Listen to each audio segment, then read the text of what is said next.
Isang napakagandang araw po and blessed day to everyone. Welcome to Renz Garcel Channel, Liwanag Episodes. Advance Merry Christmas po sa ating lahat at alam po natin na hindi na natin mapipigilan ang okasyon po na ito dahil damang-dama na po natin ang Kapaskuhan. Pero malungkot lang po isipin na bago magpasko ay meron po tayong mga ibang kasamahan, kapatid at kababayan na nagluluksa dahil malungkot ang kanilang sinapit bago po ang Pasko. Ipagdasal po natin sila. Maraming salamat po sa inyong patuloy na pagsubaybay sa ating Renz Garcel Channel, Liwanag Episodes. At sa araw po na ito ay maganda po ang ating ibabahagi sa inyo. Alam po natin na ngayon po ay magpapasko na. At malalaman po natin na magpapasko na po kung magsimula po ang tinatawag natin 9 days Novena Mass. Ito po ay 9 na araw sa pagdiriwang ng misa. Ito ay pasasalamat dahil sa Pasko po ay isisilang ang ating tagapagligtas. Kaya lang po, minsan ay may mga katanungan ang iba po nating mga kapatid at mga kasamahan na magkaroon po sila ng kaliwanagan tungkol sa tamang tawag sa tinatawag nating 9 days Novena po na ito. At minsan, tayo po ay nagtatalo-talo kung ano po ba dapat ang itatawag sa 9 days Novena po na ito. Ang iba po, ang dapat daw po na itatawag dito ay Misa de Gallo. Ang iba naman po, ang tawag daw dapat dito ay Misa de Aguinaldo. Alam po ba natin kung kailan ito nagsimula? At ano po ang kaibahan ng katawagang Misa de Gallo at Misa de Aguinaldo? Kaya nga po sa araw po na ito, ako po ay magpapaliwanag at bigyan po kayo ng kaliwanagan tungkol sa tamang katawagan sa 9 days Novena before Christmas. Kaya sana po ay tapusin po natin at subaybayan ang ating video. Introduction po muna tayo.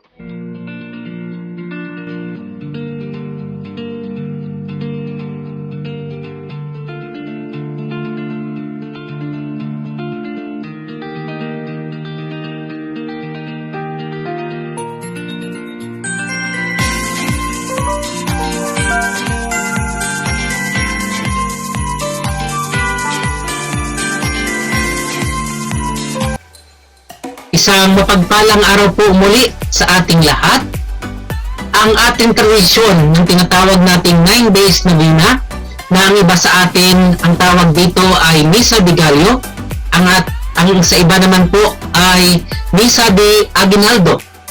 Ito po ay nagsimula noong 1600s kung saan ang mga Pilipino ay nagdiriwang sa kani-kanilang mga bahay at pamilya, hindi lang po dito sa Pilipinas, kundi sa iba't ibang dako ng mundo.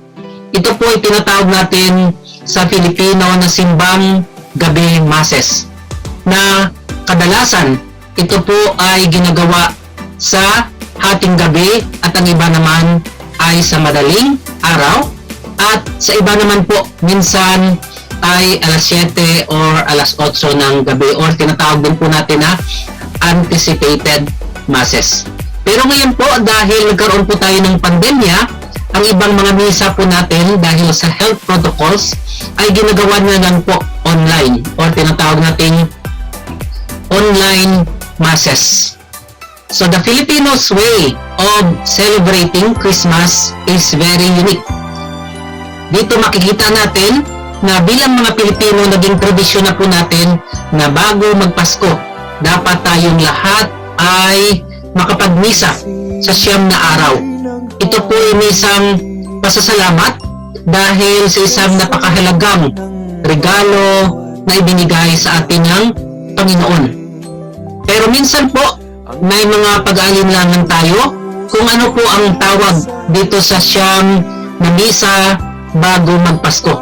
Ang iba po ang tawag dito ay Misa de Gallo at ang iba naman po ay Misa de Aguinaldo. Some observers say that the cock crows at midnight. Therefore, yung Misa de Gallo po nito ay dito nang galing dahil ang Gallo po sa Espanyol ay ibig sabihin nito ay rooster. So, ibig sabihin kung saan tumilaok ang manok ay ito din po ang hudyat ng pagsisimula ng misa sa madaling araw. Bakit po?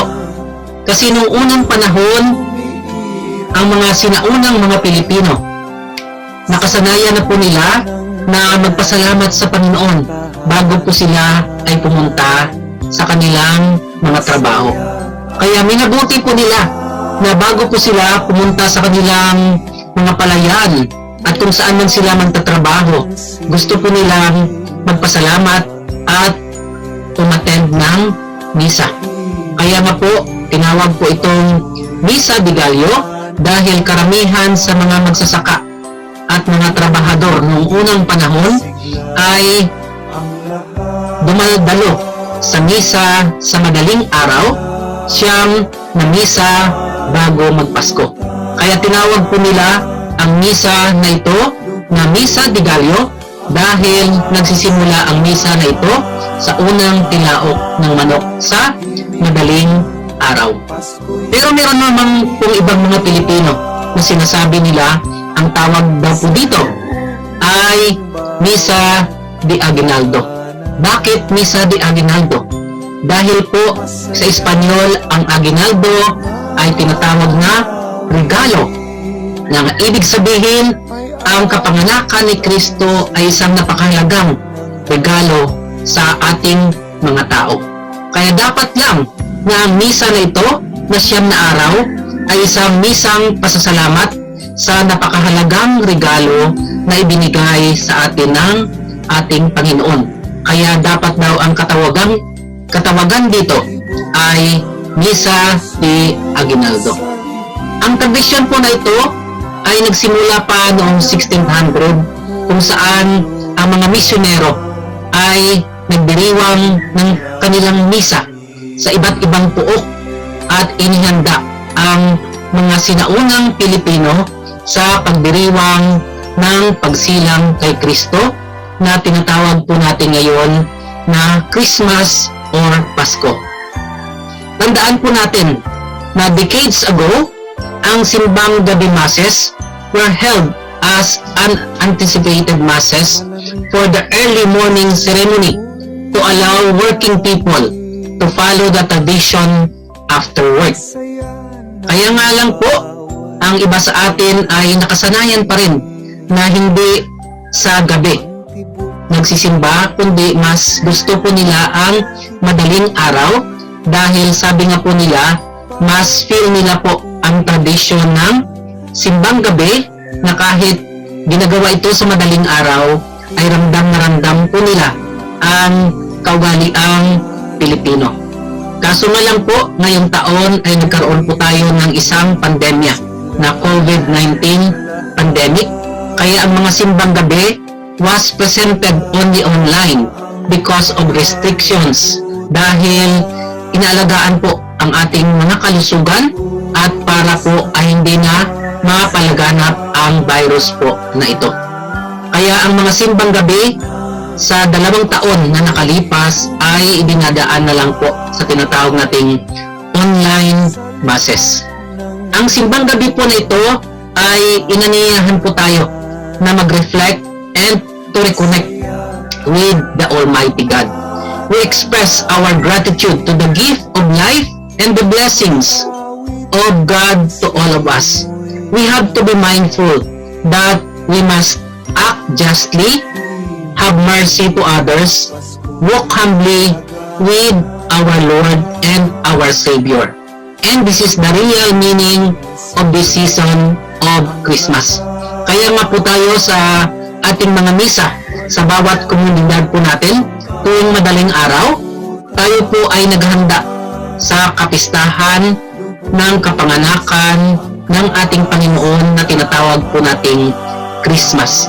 Kaya tandaan po natin na ang real meaning of Christmas happens if Christ is born in our hearts. Kaya ang kaugalian po nito na simbang gabi ay paghahanda lang po sa parating na pagsilang kay Kristo. Pero minsan, ang simbang gabi po nito o simbang madaling araw ay kinokonekta po natin sa kulturang Pilipino kung saan nandoon po ang tinatawag nating mga kaugalian na kung saan pagkatapos ng misa ay nakahanda na po ang mga maiinit na bibingka, puto bumbong, tsokolate, at kung ano-ano pang mga masasarap na pagkain na nilalako po sa labas ng ating mga simbahan. Pero tandaan po natin na ang pagsisimba po natin, madaling araw man po ito or sa gabi, ay isang paghahanda ng ating mga sarili para sa kapanganakan ng isang napakahalagang regalo sa ating buhay na walang iba kundi si Kristo. Ano man po na katawagan ang meron po tayo sa siyam na misa bago po ang Pasko.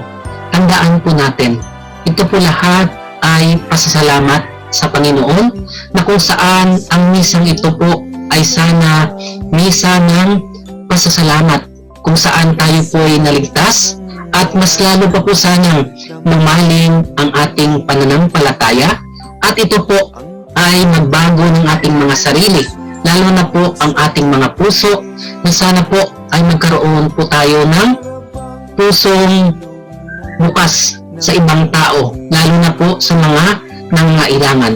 At sana po ang puso nito dahil sa ating pagsisimba ay magkaroon po tayo ng tinatawag nating realisasyon na ang puso na ito ay dapat nating linisin at ihanda sa Panginoon. Kahit ito po ay ang katawagan natin sa siyam na misa bago ang Pasko ay Misa de Gallo or Misa de Aguinaldo, ang misang ito po sana ay magdadala po sa atin sa lalim ng ating pananampalataya na magpabago ng ating puso para ang puso po na ito ay handang humingi ng tawad at pusong handang magpatawad sa ibang tao para itong puso na ito ay handa na tumanggap kay Kristo at ang pusong ito ay bukas sa ibang tao para ito po'y tumulong para ipakita at ibigay ang pagmamahal ng Panginoon at maipakita natin sa ibang tao ang totoong liwanag ni Kristo. Kaya sana po sa pamamagitan ng ating pagsisimba na ito, maramdaman natin ang totoong Pasko ng ligaya, totoong Pasko ng liwanag sa ating mga buhay. Kaya maraming salamat po sa ating patuloy na pagsubaybay sa Renz Garcel Channel, Liwanag Episodes, na sana po kayo ay nabigyan kayo ng kaunting pangunawa, nabigyan kayo ng liwanag sa inyong mga isipan, sa inyong mga puso at sa buong sarili na ang ating pananampalataya ay isang instrumento ng Panginoon para po tayo ay mailigtas at ang ating mga sarili ay mahanda natin para sa Panginoon. Kaya maraming salamat sa inyong patuloy na pagsubaybay. Kaya mega love shout out sa lahat ng ating mga loyal subscribers and silent viewers po dyan. Sana po ay patuloy ninyong suportahan ang Renz Garcel Channel. Don't forget to like, share, and subscribe and push the notification bell so that all the new uploads and videos you will be notified. Kaya mega love shout out din po sa lahat ng mga teams na sumusuporta sa ating channel and mega love shout out po sa Garcel family, Muya family, Britannia family, Parsha family, Sondia family, Brasas family, at sa lahat ng mga supportive teams natin and special mega love shout out kay James Italio Vlog. Maraming salamat sa inyong pagsuporta sa ating channel. Naway patuloy po kayong bigyan ng biyaya at grasya ng ating Panginoon. Advance Merry Christmas and a Happy New Year to everyone. May God bless us all. Good day to everyone.